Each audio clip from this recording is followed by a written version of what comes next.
அனைவருக்கும் வணக்கம். உங்களின் மருத்துவர் டாக்டர் மோ கலைவாணன்.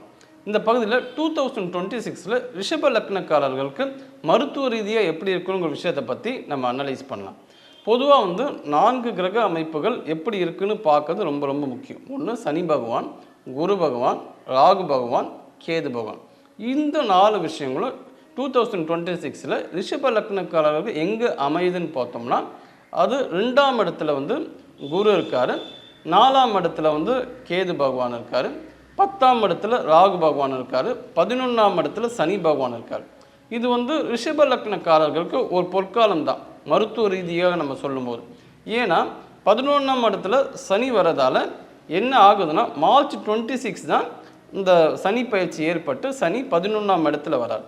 அப்போது ரிஷப லக்னக்காரர்கள் இது வரைக்கும் நிறைய மெடிசன் எடுத்து தீராத நோய்களில் கஷ்டப்பட்டுக்கிட்டு இருக்காங்கன்னு வச்சுங்க.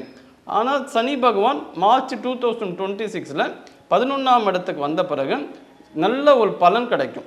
பெரிய பெரிய நோய்களில் கஷ்டப்படுறவங்க விடுதலை அடையக்கூடிய காலகட்டம் இதுவாக இருக்கும். ஏன்னா சனி பகவான் லாபஸ்தானத்துக்கு போயிடுறாரு.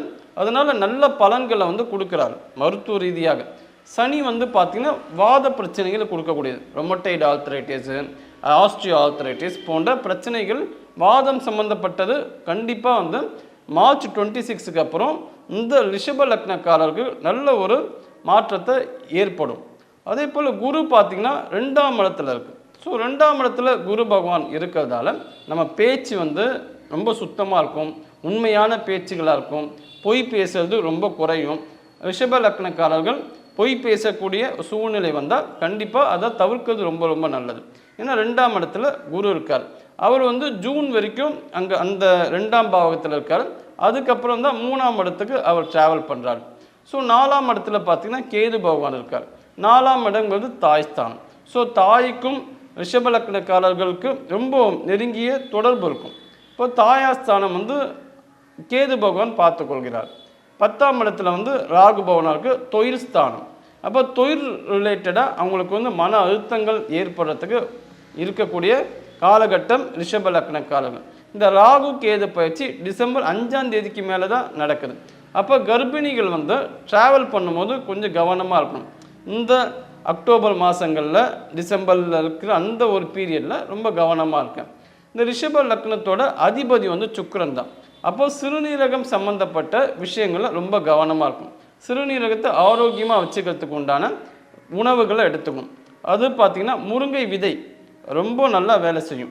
மிக முக்கியமாக இந்த டயாலிசிஸ் பண்ணுறாங்களே, இப்போ ரிஷப லக்னக்காரர்களுக்கு டயாலிசிஸ் பண்ணக்கூடிய ஸ்டேஜில் இருக்கிறவங்களுக்கு முருங்கை விதையை நம்ம பவுடர் பண்ணி நம்ம எடுத்துக்கலாம். அது நல்ல ஒரு சிறப்பான ஒரு ரிசல்ட்டை கொடுக்கும். பொதுவாக 48 நாட்கள் 108 நாட்கள் அப்படி தொடர்ந்து சித்த மருந்துகளை எடுக்கணும். அப்படி எடுத்தால் தான் நல்ல பயன் தரும்.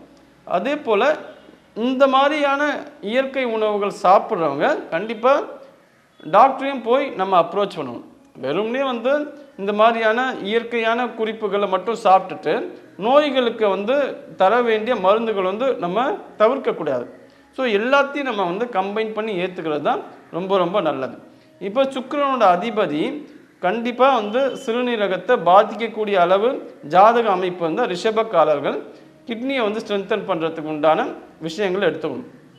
கிட்னியோட ஃபங்க்ஷன் என்னென்னா, பிபியை நார்மலில் வச்சுருக்கோம், கால்சியமை தன்னோட நார்மலில் வச்சுருக்கோம். எலும்பு பிரச்சனைகள் ஏதாவது இருந்தாலும் கிட்னி வீக்கானால் தான் நடக்கும். அப்போ கிட்னியை ஸ்ட்ரென்தன் பண்ணுற மாதிரி ஈவினிங் 5 to 7 கிட்னிக்கான டைம்.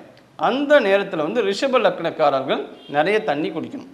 இதுவே கிட்னியை ஆக்டிவாக வச்சுக்கிறதுக்கு ரொம்ப ரொம்ப பயன்படும். அதே போல் முத்திரைகளும் பயன்படும். முத்திரைகளை என்ன பூதி முத்திரை ரொம்ப நல்லா சிறப்பாக வேலை செய்யும். பூதி முறை சுண்டு வரலையும் கட்டவரை இணைக்கணும். இதுதான் பூதி முத்திரையோட செயல்முறை விளக்கம். மற்ற 3 விரலும் நேராக நீட்டி இருக்கணும். இதுதான் பூதி முத்திரை. 2 கைகளிலும் செய்யணும். இந்த பூதி முத்திரை செய்வதற்கு பெரிய அளவு ப்ரிப்பரேஷன்லாம் ஒன்றும் அவசியம் கிடையாது. எப்போல்லாம் நீங்கள் ஓய்வாக இருக்கீங்களோ அப்போல்லாம் இந்த பூதி முத்திரையை நம்ம செய்யலாம். கிட்னி நல்லா இருந்தால் தான் அடிப்படை ஆரோக்கியத்துக்கு ரொம்ப ரொம்ப அவசியமானது.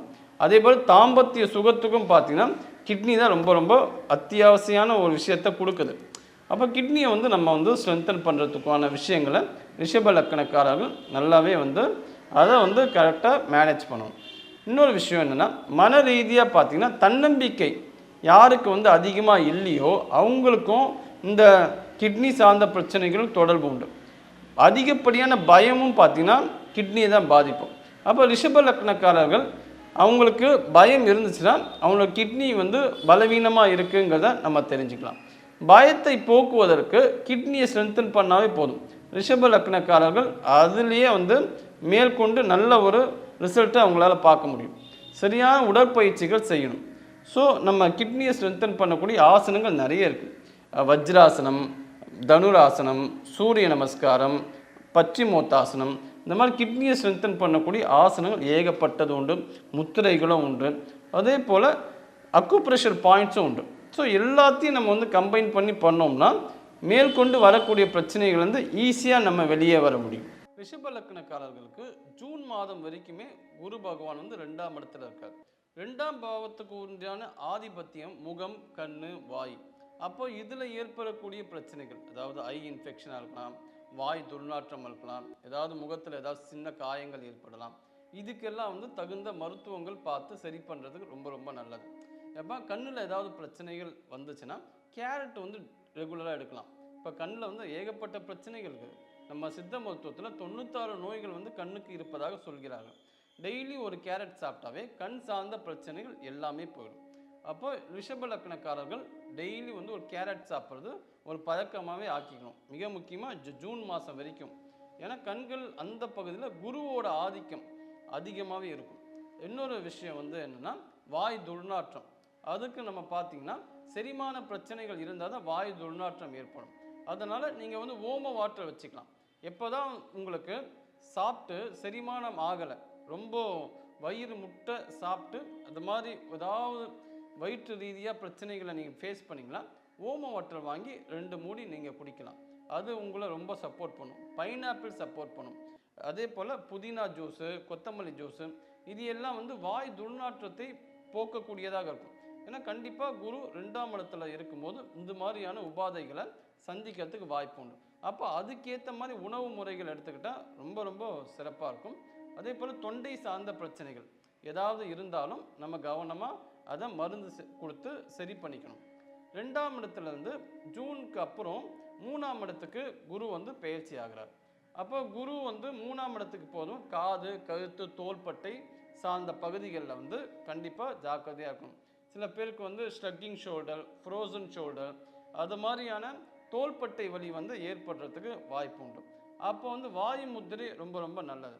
இப்போ உணவில் பார்த்தீங்கன்னா ரொம்ப இந்த தோள்பட்டையில் ரொம்ப பிடிச்ச மாதிரி இருந்துச்சுன்னா பெருங்காயத்தூள் ஒரு சிட்டிகை எடுத்து மோரில் கலந்து குடிக்கலாம். அப்படி குடிக்கும் போதும் இந்த ரிஷப லக்னக்காரருக்கு ரொம்ப நல்ல பிரச்சனைகளை தீர்க்கக்கூடிய உணவுகளாக இருக்கும். அவங்க வந்து அக்குப்ரெஷர் பாயிண்ட்ஸும் வந்து பயன்படுத்தலாம். இப்போ தோள்பட்டை வலி, கழுத்து வலி, இது மாதிரியான பிரச்சனைகளுக்கு எந்த முத்திரைகள் பயன்படுத்தலாம்னா நம்ம வந்து இந்த முத்திரை பண்ணலாம். அதாவது என்னென்னா பூதி முத்திரை வந்து ரொம்ப நல்லது. இது வந்து பூதி முத்திரை, அதாவது சுண்டு விரல் வந்து கட்டை விரலோட டச் பண்ணிகிட்டு இருக்கும். இது ஒன்று. அதே போல் வாயு முத்திரை, ஏன்னா வாயுக்களால் தான் இந்த வலிகளே அதிகமாக வருது. அப்போ கட்டை விரல் வந்து இப்படி தான் பண்ணணும். ஆள்காட்டி விரல் கட்டை விரலோட அடிப்பகுதியை வந்து டச் பண்ணிவிட்டு கட்டை விரலை வந்து மடக்கிக்கணும். இதுதான் வந்து வாயு முத்திரை. இந்த முத்திரையை நீங்கள் வந்து ஒரு 20 நிமிஷம் பண்ணலாம். அது நல்லா வேலை செய்யும். அடுத்தது வந்து அக்குப்ரெஷர் பாயிண்ட்ஸு. அக்குப்ரெஷர் பாயிண்ட்ஸு இந்த ரிஷப லக்னக்காரர்களுக்கு எந்த புள்ளி வந்து பயன்படும்னா கரெக்டாக பார்த்து மணிக்கட்டோட நடுப்பகுதியை வந்து ப்ரெஷர் பண்ணணும். இந்த மாதிரி வந்து காலை மாலை ப்ரெஷர் பண்ணிக்கிட்டே இருந்தோம்னா இந்த தோள்பட்டை வலி பிரச்சனைகள் சரியாகும், மூட்டு வலி பிரச்சனைகள் சரியாகும். ஏன்னா வாதம் சார்ந்தது தானே எல்லாமே. இதுக்கு நடுப்பகுதியில் இருக்கிற மணிக்கட்டோட இந்த ஒரு புள்ளியை கொஞ்ச நேரம் அழுத்தி கொடுக்கலாம். அது உங்களுக்கு நல்லா சப்போர்ட் பண்ணும். வேறு என்ன புள்ளினா அதே போல் கட்டை விரல், இந்த சுண்டு விரலுக்குள்ள இந்த சுண்டு விரலுக்கும் இந்த மோதிரம் நடுவில் ஒரு புள்ளி, இந்த இடத்துல ஒரு புள்ளி இருக்கும். இந்த ஒரு புள்ளியை வந்து ப்ரெஷர் கொடுக்கலாம். ஸோ இந்த மாதிரி 2 அக்கு புள்ளிகள் இருக்குது. இந்த மாதிரி ரிஷப லக்னக்காரருக்கு உதவி செய்யக்கூடிய இந்த புள்ளிகளையும் நீங்கள் பயன்படுத்தலாம். உணவு கட்டுப்பாடு கண்டிப்பாக இருக்கும். ஏன்னா ரிஷப லக்னக்காரர்களுக்கு இது வந்து மருத்துவ ரீதியாக ஒரு பொற்காலம். அப்படி இருக்கும்போது ரொம்ப கவனக்குறைவாக இருந்துடக்கூடாது. நம்ம வந்து பசிக்காக சாப்பிட்றத விட ருசிக்காக தான் நம்ம சாப்பிட்றோம்.